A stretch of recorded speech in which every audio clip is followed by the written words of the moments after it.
मेरा नाम रविंद्र पराते, मैं वर्धा महाराष्ट्र उच्च गौरव वंशावळ प्रकल्प की तरफ से यहाँ पे आया हूँ NRDT जालंधर सेंटर पे, जहाँ पे हमें AI ट्रेनिंग के बारे में बताया गया है। साथ ही साथ ऑर्गेनिक फार्मिंग, ऑर्गेनिक खत उसके बारे में बताया गया है, जहाँ जो कि हम जिस तरह से ऑर्गेनिक यूज करके हम अपनी सेहत किस तरह से अच्छी बनाएंगे और बीमारी को अपने से बहुत दूर तक दूर रखेंगे।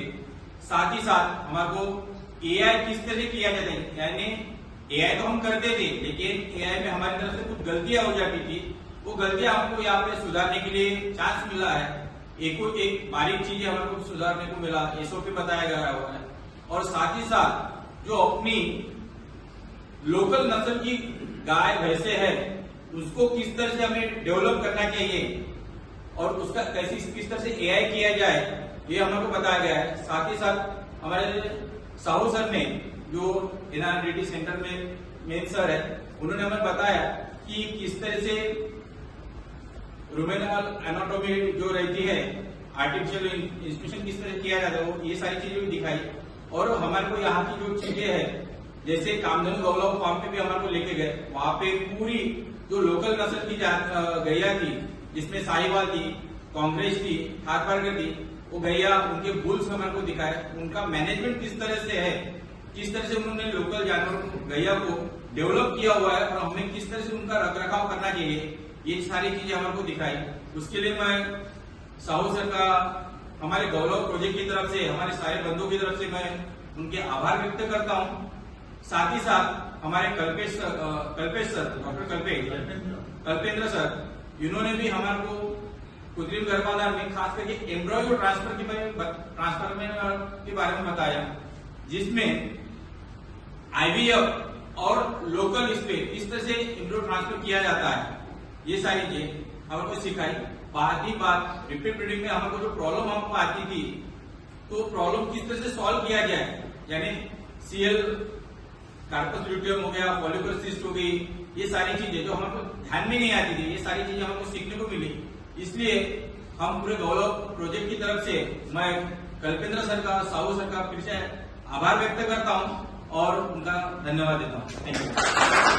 मैं प्रमोद लोहकर वर्धा डिस्ट्रिक्ट से, महाराष्ट्र से यहाँ आया हूँ जालंधर ट्रेनिंग में।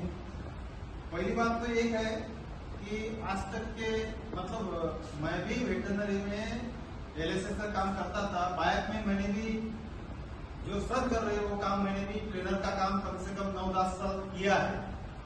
लेकिन ट्रेनर कैसा होना चाहिए, साहू सर के अभी जो मैंने 5 दिन का ट्रेनिंग किया है, वो ट्रेनिंग में सीखा है कि ट्रेनिंग कैसा डेवलप करते हैं। क्योंकि उनकी जो टीचिंग जो आज तक के मैंने देखी, मेरे को वेटरनरी में कम से कम 25 से 26 साल हो रहे हैं, लेकिन ऐसा ट्रेनर आज तक के मैंने कभी देखा ही नहीं। बाकी जो टीचर लोग रहते हैं वो सिखाते हैं और लिखना पड़ता है, बाद में घर में जाके उसका स्टडी करके हमको फॉलो करना पड़ता है। लेकिन जो साहू सर का जो टीचिंग है वो एक अलग ही अजूबा है, क्योंकि जो सिखाते हैं वो सीधी बात दिल में पहुंचती है। मैंने सबने लिखा ही नहीं है, जो कुछ लिखा है वो पूरा दिमाग में बैठ गया है, ऐसा ट्रेनिंग। दूसरी बात से एक है जो कल्पेंद्र सर है, जो उन्होंने बारकाई उसमें से सिखाई है, क्योंकि हमने भी अभी आज तक की AI के बहुत गलत ढंग से की है। कुछ हमसे छुट्टी थी, जो बारीक नॉलेज था उसमें का हम सादा पूरा करते थे, लेकिन जितनी बारीकाई यहाँ पे सीखने को मिली वो आज तक के कहीं कोई कॉलेज में हमको मिली नहीं, ना कि मेरे आज तक सर्विस में मेरे को कहाँ से सीखने को मिले। इसीलिए डॉक्टर श्रीकांत साहू सर और अपने कल्पेंद्र सर का मैं आभारी हूँ। सो आपका जो 5 दिन का प्रोग्राम है, अभी हम लोग समापन कर रहे हैं, और आपका जो ट्रेनिंग प्रोग्राम की जो विषय था कि AI रिफ्रेशर, तो हम जो 5 दिन के दौरान हमने कोशिश किया आप लोगों को जाते सिखाने की। इससे रिफ्रेशर प्रोग्राम था आपके लिए, तो इसलिए जो बारीकियां था हमने आप लोगों के सामने पेश किया। और सबसे खास बात यह है आप लोगों के लिए कि आप यहाँ से जब जाते हो, जब AI का काम संपन्न करते हो फील्ड में बहुत सारे कठिनाइयाँ हैं, बहुत सारे समस्याएं हैं, आप लोग जूझ रहे हो, लेकिन गायों की जो रखरखाव, जो मैनेजमेंट प्रैक्टिसेस है, उसमें सुधार लाने की थोड़ा कोशिश करो।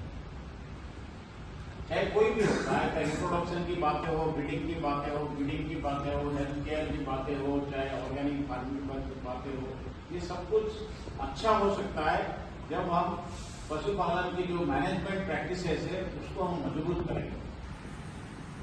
लेकिन मैंने बताया कि गाय का आराम की व्यवस्था का कितना अहमियत है। गाय की जो आराम की व्यवस्था, अगर गाय अगर आराम से नहीं है तो बच्चा नहीं पैदा कर सकता, वो तकलीफ में है, वो दुख में है, दुखी है वो। इसलिए गाय को खुश रख, हैप्पी काउज की बातें आजकल हम लोग करते हैं। Happy cows, cow should be happy while producing milk, while producing a calf, while producing dung or urine, it should be happy. उसको एक्सरसाइज मिलना चाहिए। तो ये सब छोटी छोटी बारीकियां जो है आप किसानों को बताओ। और ऑर्गेनिक फार्मिंग के बारे में भी आप ज्यादा से ज्यादा बातें करो लोगों के साथ। आप महाराष्ट्र में काफी कुछ ऑर्गेनिक फार्मिंग का काम काफी किसान कर रहे हैं। Organic is the future, organic is the way forward. देसी गाय भी इज द वे फॉरवर्ड। आप लोग गाँव लाओ प्रोजेक्ट से आए हो, गाँव लाओ को भी हमारा यही कोशिश रहना चाहिए अगले 5 साल 10 साल में गाँव में भी ऐसी ऐसी गाय आए जो 10 किलो दूध देने वाले हैं। यही हमारी कोशिश होनी चाहिए, क्योंकि ब्रीडिंग से ही नस्ल सुधार हो सकता है, साइंटिफिक ब्रीडिंग। इसीलिए PS प्रोजेक्ट चलाया गया है, पेडिग्री सिलेक्शन प्रोजेक्ट चलाया गया है, जिससे आपकी गाँव नस्ल की मतलब कंजर्वेशन भी होगा और संवर्धन भी होगा। संवर्धन मतलब उसको और उसकी जो उत्पादन क्षमता और बढ़ेगा, डेवलप भी करेंगे, उसको संरक्षण भी करेंगे। तो हमारे देश में जैसे 53 देसी गाय की नस्ल है, उनको सबको बचा के रखना है, ना कि सबको क्रॉस ब्रीडिंग करके सत्यानाश करना है। तो ये सरकार का बहुत बड़ा कदम है, राज्य सरकार भी उसके साथ साथ दे रहे हैं। इसके लिए हम MLDB की जो चीफ एग्जीक्यूटिव साहब है, जो हम लोगों को मौका दिया हमको ट्रेनिंग देने के लिए, शुक्रगुजार है।